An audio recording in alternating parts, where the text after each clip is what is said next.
Dé chanar sa Gaelic son water. Sé uisge as tríche a chluinnear iad fioch na Gaeltach son an stú I gáb a stú a glonne. Uisge.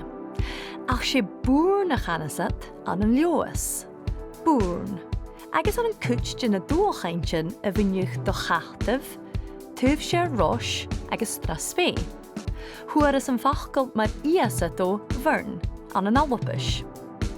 Ans na Dualchainntean seo ha uisge a cuddan céil an rút a huiches an ár. Is caniat ha an tuisge ann.